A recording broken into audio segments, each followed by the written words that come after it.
मात्र गोटे दिन पर आपको कर देखु आपण जीवन 99% समस्यार उपाय मिल एमती दुनिया कौन सी मनीष ना जहाँ जीवन में समस्या ना समस्या प्रत्येक मनुष्य अच्छे कौन ना कौन क्षेत्र में तार किसी ना किसी समस्या रही किंतु गोटे असफल लोक गोटे सफल लोक गोटे दुखी लोक गोटे सुखी लोक ए दुई जनक मध्य गोटे तफात अच्छी गोटे फरक अच्छी ता हूँ असफल लोक समस्या को समस्या बोली भावे सफल लोक से समस्यार समाधान खोजे आ जो लोग समस्यार समाधान खोजी पारला जो लोग समस्या को सहज सरल आकार रे समाधान करी ताको गोटे स्टेपिंग स्टोन अर्थ ताको जीवन गोटे सीढ़ी बोली उपयोग करि पारला से जीवन सफलता उच्चतम अवस्था पहुंची पारला आम रास्ता जाऊँ कादुओ पड़ी किसी लोग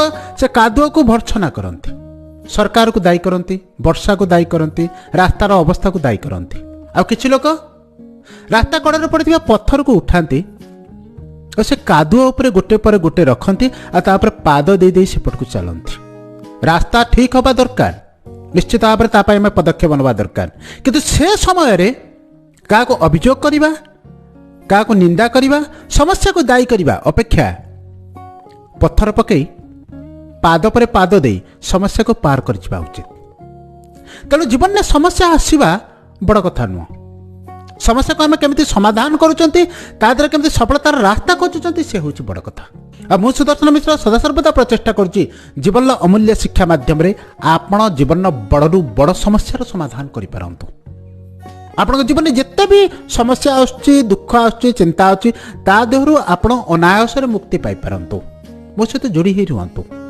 जीवन अमूल्य शिक्षा जीवन गुरुत्वपूर्ण वार्ता सहज सरल आकार रे आपण माने जानि परिबे आज के सुंदर वीडियो माध्यम आम जीवन कौन से प्रकार समस्या हो तादर केमिति बाहरिबा कौन गोटे कार्य करिबा जहाद्वारा कि आम जीवन 99% समस्यार समाधान आम बाहर करिपारिबा ए सुंदर कहानी रे सुंदर वीडियो रे आज जीवन दुईटी अमूल्य शिक्षा जानिबा तेणु आपको जी भी शुणुंट शेष सप्ताह पर्यंत सुनिश्चित मन ध्यान पूर्वक शुणु कौन से एक अंचल जन गरीब व्यवसायी थिले व्यवसाय एत किसी लाभ हुए गोटे गध थिला से गध उपर लुगापटा लदी दूर स्थान को जाती सेठी व्यवसाय करती गध हूँ तार गोटे बड़ संपत्ति से गधटी सहित कार्य करू करू समय आसला ताकर कठिन अध्यवसाय और परिश्रम माध्यम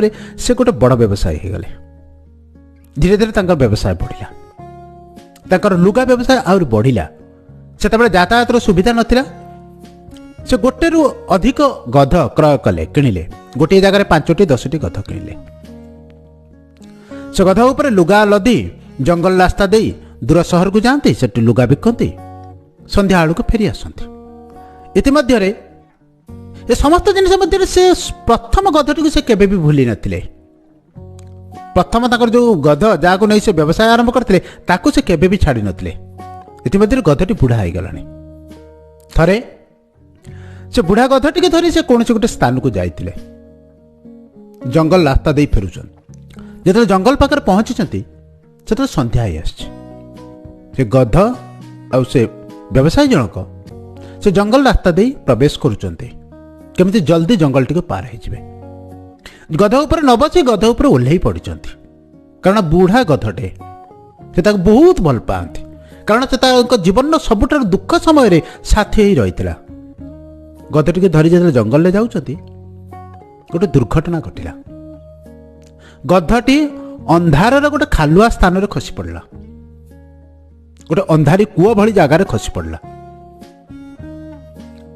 दुम कर शब्द होला व्यवसाय जाक आश्चर्य हेले चिंतित हेले कौन करेंगे कारण एत बड़ जीवटा को जो अंधारुआ खाल जगह से केमी बाहर करेंगे राति भी हो गलानी कौन प्रकार उपाय दुसिला नहीं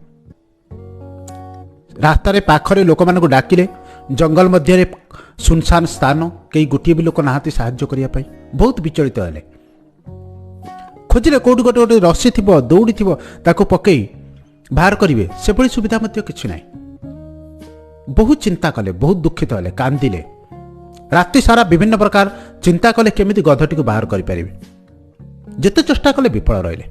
गधटी गोटे ओजनिया जीव, द्वितीय वृद्ध हो गलानी, तृतीय से गोटे अंधारुआ स्थान रे, खाल स्थान रे खसी पड़ी, केमिति ताको बाहर करिवे। इतिमध्य सकाळ हो गला, देखिले गधटी गोटे अति खालुआ जगार खसी पड़ी, आठी साहाय्य करने किसी भी उपाय ना, ना लोक अच्छा ना कौन अन्य सुविधा सुजोग अच्छी। सभा शेष को कांदी कांदी गोटे जिन ठीक कले, गधटी को मुझे मो हाथ में पोती दे जीवी। मो जीवन ये प्रथम साथी थिला। मो जीवन बहुत दुख समय ये परिश्रम करी मो पिठी रे लदी लुगा बहुत दूर जगह को लेकिन जाइए। मो प्रत्येक सुख दुख रे साथी, किंतु मु आज लाचार, मु आज उपायहीन ताको बंचई पारुनी। किंतु जदि ये अवस्था मुझे छाड़ी दे जाऊँ विराट पाप हम, कारण वन्य पशु मैंने आपको खाईजे, सी बहुत दुखद अवस्था हम। ता अपेक्षा मुझे निज हाथ में पोती दे जीवी, जानी मो जीवन सबुठ बड़ साथी आज चलीगला। या भावी पाखक गले कि माटी ताड़ापी, माटी ताड़िले लुगारे बांधी माटी आणु था, से गात उपर ढालु था, लगुता है किछि समय पर गधटी पोती हो, तापरे से चली जिवे, गधटी मरीज, तापर चली जिवे। एपटे आखिर लुह खसुची, मन भाराक्रांत, सब जिन मन पड़ुची। ए गधटी जो मो पारे पैसा नाला, व्यवसाय मांदा अवस्था थिला, किछि भी मो पार नाला, मत केमिति दूर दूर जगह को लेकिन जाए, केमिति मत पिठी रे लुगा लदी दूर स्थान को जाए। से जगार मुझे आज एत धनी है, किंतु आज मुझे अक्षम जे तार किछि करि पारने, ताको आज मो हाथ में मारिया पई जाउछि। एमति भाबुता, किंतु आ कोनसी रास्ता नाही, सेति माटी किछि किछि आनी तापर पकोता। इतिमध्य 10 बोझ 20 बोझ माटी पकई सारे, थकी गले, भाविले गधटी पोती हो गलानी बोली। आसी देखिले गधटी को, जिते देखिले तांको मनरे खुशी भरी उठिला, से आश्चर्य हो गले। गधटी अधा रास्ता आसी पहुंची गलानी, गातर अधा रास्ता आसी पहुंची गलानी।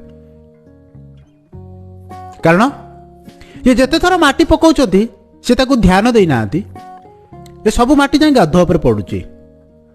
आ से जीवटी कौन करुची ना निज पिठी की झाड़ी दउची, झाड़ी देवा द्वारा माटी गुड़ा खसी पडुची, आ से ता माटी ऊपर ठिया हो जाउची। मनरे आनंद खेलीगला, खुशी खेलीगला, ईश्वर को धन्यवाद देले। आ लागी पड़िला अप्राण विकले आउरी माटी आनी कुढ़ेया पाई, कारण से जानीगले प्रकृतिर गध एबे बंची जीवो।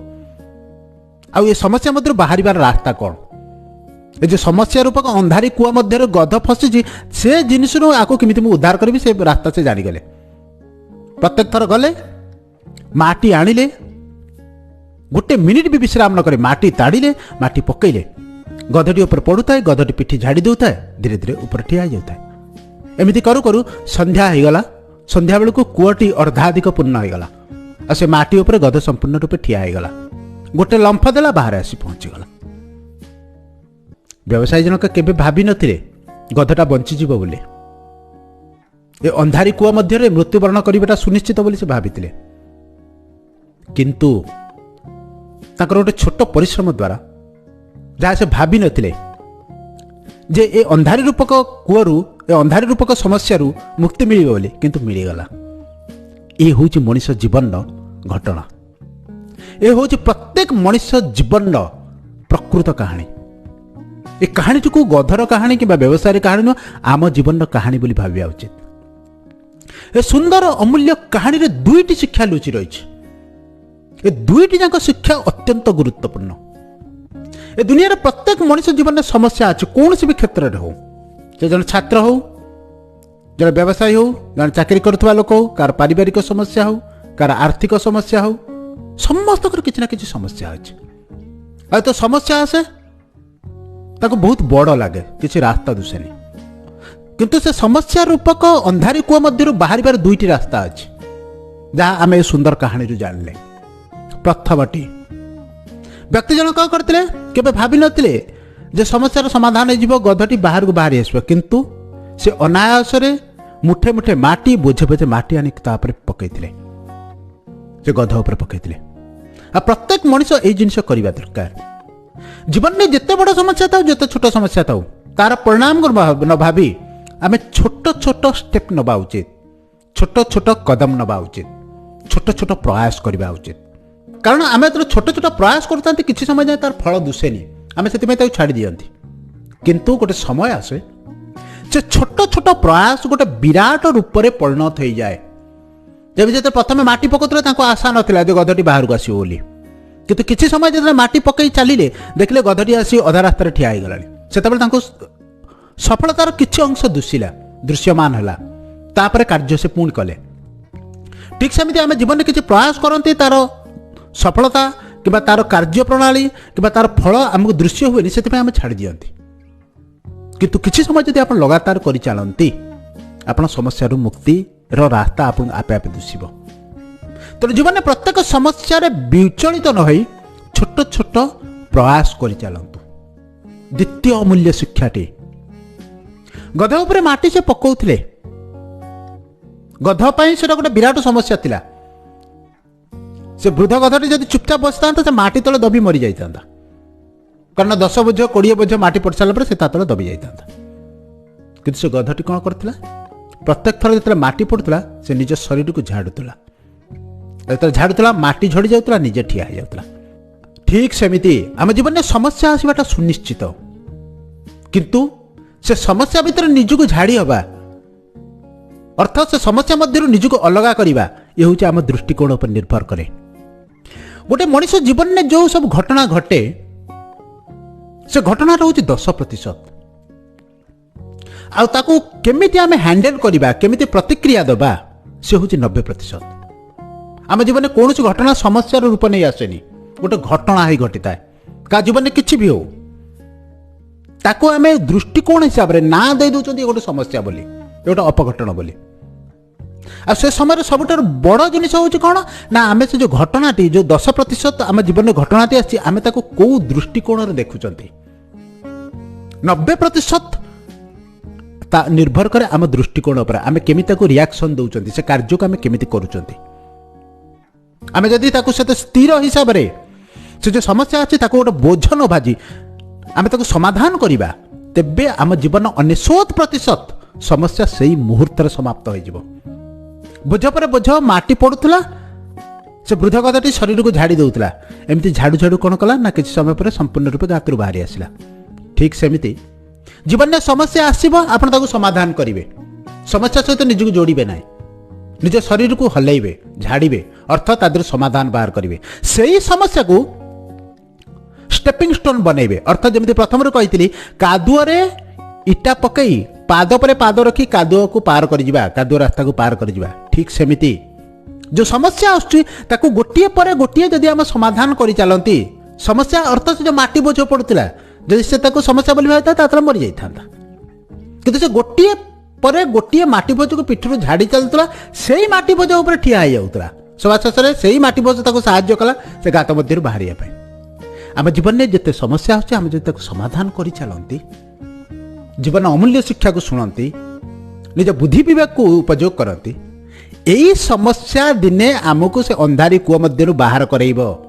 ଅର୍ଥାତ୍ ଆମେ ସେ ସମସ୍ୟାକୁ ସମାଧାନ କରି କରି ବିଚକ୍ଷଣ ହେଇବା, ସଫଳତାର ଆକାଶକୁ ଛୁଇଁବା। ଏଇ ସମସ୍ୟା ଯଦି ଆମ ଜୀବନରେ ନ ରହିବ, ଆମେ ତାହେଲେ ହ୍ୟାଣ୍ଡେଲ କରିବା କାହାକୁ? ଆମେ ଶିଖିବା କାହାଠାରୁ? ଯଦି ଅସଫଳତା ନ ରହିବା, ସଫଳତାର ସୂତ୍ର ଆମେ ଜାଣିବା କେମିତି? ଆମ ଜୀବନରେ ଏକ୍ସପିରିଏନ୍ସ ଆସିବ କେମିତି? ଅନୁଭୂତି ଆସିବ କେମିତି? ତେଣୁ ଦୁଇଟି ଯାକ ଅମୂଲ୍ୟ ଶିକ୍ଷାକୁ ଶିଖିବେ, ଜୀବନରେ ଉପଯୋଗ କରିବେ। ଯେତେବେଳେ ବି ଜୀବନରେ ଗୋଟେ କିଛି ଘଟଣା ଘଟୁଛି, ଆପଣଙ୍କୁ ସମସ୍ୟା ବୋଲି ଲାଗୁଛି, ପ୍ରୋବ୍ଲେମ୍ ବୋଲି ଲାଗୁଛି, ତାକୁ ଛୋଟ ଛୋଟ କରି ତାର ସମାଧାନ କରିବେ, ଛୋଟ ଛୋଟ ଷ୍ଟେପ୍ ନେବେ, ଛୋଟ ଛୋଟ ପ୍ରୟାସ କରିବେ। ଦ୍ୱିତୀୟଟି, ସମସ୍ୟାକୁ ଗୋଟେ ବୋଝ ନ ଭାବି ସେଇ ସମସ୍ୟା ଉପରେ ପାଦ ଦେଇ ସଫଳତାର ଆକାଶକୁ ସ୍ପର୍ଶ କରିବେ। ଏ ହେଉଛି ମଣିଷ ଜୀବନର ଦୁଇଟି ଅମୂଲ୍ୟ ଶିକ୍ଷା। ଆପଣ ଯଦି ଏ ଜିନିଷଟିକୁ ଆଜିଠାରୁ ଆରମ୍ଭ କରନ୍ତି, ମାତ୍ର ଗୋଟିଏ ଦିନ ପାଇଁ କରନ୍ତି, ଆପଣ ଦେଖିବେ କିଛି ଦିନ ପରେ ଆପଣଙ୍କ ଜୀବନ 99% ସମସ୍ୟାର ସମାଧାନ ଆପେ ଆପେ ଆପଣ ଖୋଜି ପାଇବେ। ଆପଣ ଜୀବନରେ ସମସ୍ୟା ହିଁ ନଥିବ। ପ୍ରତ୍ୟେକ ସମସ୍ୟାକୁ ଆପଣ ଗୋଟେ କ'ଣ କରିବେ ନା, ଷ୍ଟେପିଂ ଷ୍ଟୋନ୍ अर्थ जीवन सफलतार गोटे सीढ़ी बोली आपण ताको व्यवहार करेंगे से समस्या पर पाद दे आप सफलतार रास्तार अग्रगति हे आशा करुच्ची ए गुरुत्वपूर्ण कहानी ए सुंदर भिडटी आपण मानक पसंद आसीथिबो जदि भिडटी पसंद आसला आपको निश्चित भाव में लाइक करेंगे अन्य मान सहित शेयर करेंगे जब प्रथम थर पर मत शुणुंट चैनल को सब्सक्राइब करेंगे मो सहित जोड़ी रहिबे पुणी आपण मान सहित देखा जीवन किसी अमूल्य शिक्षा माध्यम किसी गुरुत्वपूर्ण वार्ता माध्यम आज एतिकी धन्यवाद।